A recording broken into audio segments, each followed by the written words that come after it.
I want to say in advance that I have done a lot of healing. When I talk about this stuff, I do get very activated. I get upset because I have seen so many artists ruin their life and forget about their gifts and talents because they spend so much time and energy trying to figure out why a narcissist abused them. I'm talking about something today that is so difficult to talk about: cognitive dissonance when you're dealing with a narcissist. This is how somebody can end up in a relationship like this forever, especially if a narcissistic relationship was developed in childhood. Then you've had really early on training. This video is for you if you want to know how this cognitive dissonance has happened. What did I do? What did I do? Why did they treat me like this? I must have done something to deserve this. That's where the cognitive dissonance sets in. Because you didn't do anything to deserve it. Nobody deserves abuse. I don't care who you are or what you've done. You don't deserve that. I want to be here to help you because I do know what it's like, and I have been there, done that. And so be aware of it so that you can get the hell out. Even if all the narcissist army comes after you, even if everyone attacks you, the only people that attack me on here when I make videos like this are narcissists. Doesn't mean that anyone who has a negative comment or a constrictive, that's interesting, constrictive criticism.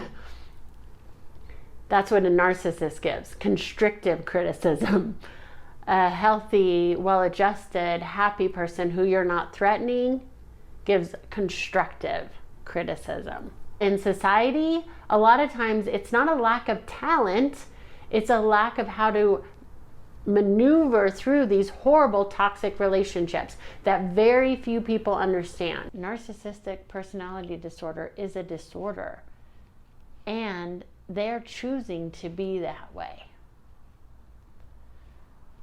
So healthy people don't treat you that way. And where the cognitive dissonance can come in too is because you think, if I ever ghosted somebody, discarded somebody, did something like that, it's because they treated me in such a manner that was dangerous or threatening or something really awful, right? So if they do that to you and you've done nothing, you can see how the psychosis can set in. And then you get shame from other people on top of it. So then it becomes a self-fulfilling prophecy, and then you can waste your whole life in that energy if you allow it. So I'm not doing this video to be all snarky and supercharged on something that happened 20 years ago. I'm here to share with you that it's not pretty. It's not a good look on me or anybody when you go into that space. But to heal, you've got to allow that stuff to come up. I used to think to be high vibe or spiritual, you had to always be just like this peaceful version of yourself. But the truth is, to get to that true, peaceful, authentic version of yourself, you must be real with your feelings. And sometimes that's anger and disappointment. And you're going to see in this video the anger and disappointment on me sometimes. And it's not pretty. And that's okay. Because I hope that this message gets across that this isn't normal. Cognitive dissonance isn't normal. It's your brain trying to make sense of something that's not normal. So maybe if I could just shed light on that through my own dark hour and through my own anger, so that if somebody treats you in this manner, you can recognize it and walk away instead of spending life and energy and valuable resources trying to figure out why a disordered person treated you disrespectfully. So this is really uncomfortable for me, but I'm going to share today because I hope it helps. If you're triggered by like snarky attitudes, just go ahead and turn it off.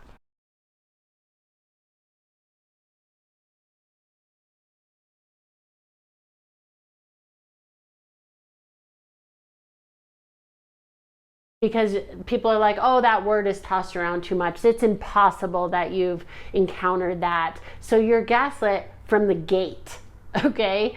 And especially if you've been trained in this your entire life. You can be spiritual and meditate and also get angry and use that anger and disappointment for good.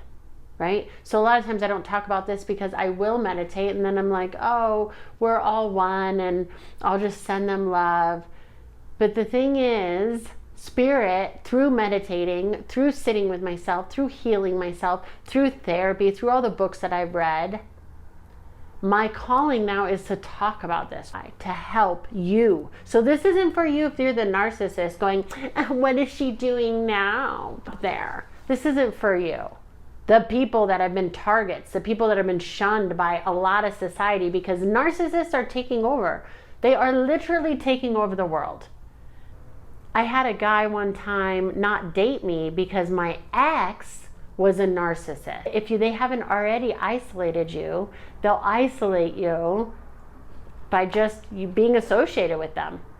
So then you want to keep quiet about it because you're ashamed that you were associated with somebody like that. This guy that I was engaged to, oh my gosh, horrible.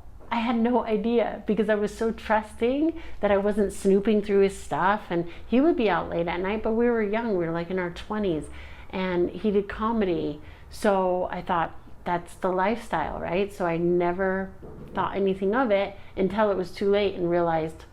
So we broke up. I started doing stand-up. I remember one night I was at the dive bar and it was packed and tons of comics who are like super famous now were there. And here he was. 2 weeks prior, we were engaged and living in a house together. Now I see him walking in with his new girlfriend and he introduced me as an old acquaintance that he once knew. This is how they operate, and you cannot believe it. You're like, that doesn't even make sense. With fake profiles, Facebook, they'll spy on you. They will do the craziest shizzle that you would never think to do. And they're banking on you to not think that they would do that. That's how they get away with it. So number 3 is that's why you keep quiet.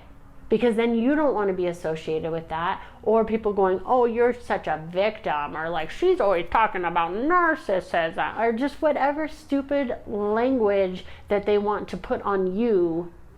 So they shame you.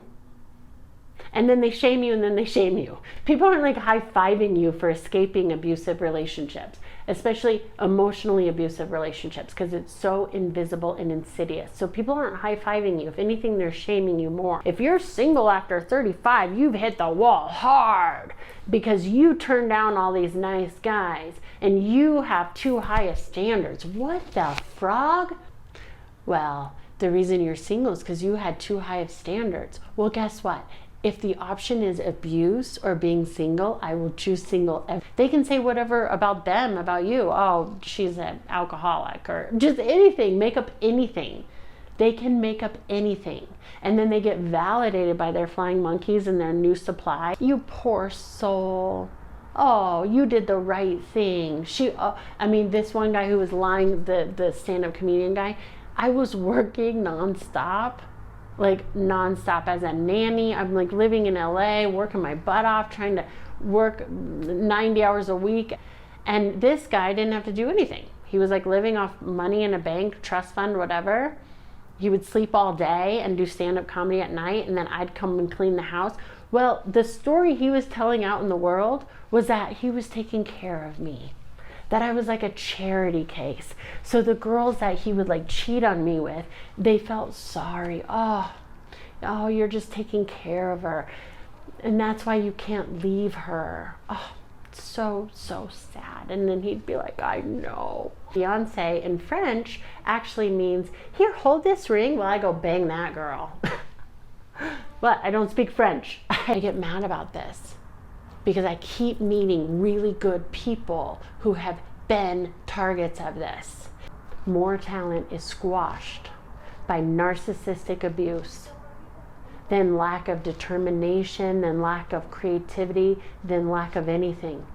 That's why I'm talking about this, because I believe your art can change the world. You have gifts and talents to share. And also this cognitive dissonance happens because when the good times are there, you want that back. So just like somebody who's addicted to food or sweets or drugs or alcohol, you are chasing that high, and they psychologically manipulate you so that you begin to chase those good times and you want to get rid of the bad times. And people have commented, I don't even have money to leave the situation. And I feel you and I hear you, and they can't rob your mind. And you can begin to separate by watching videos like this, building strength, trusting your inner guidance system more and more. Because when you're coming out of this, you can doubt yourself and hate yourself a lot, and there's a lot of shame. So to begin to have kindness for yourself, to return to that oneness that we all came from, which is pure goodness, which is what made you get in this situation to begin with, to begin to have that for yourself. Look at you. You made it to the end. Look at you. So it wasn't so snarky, or maybe you love snarky.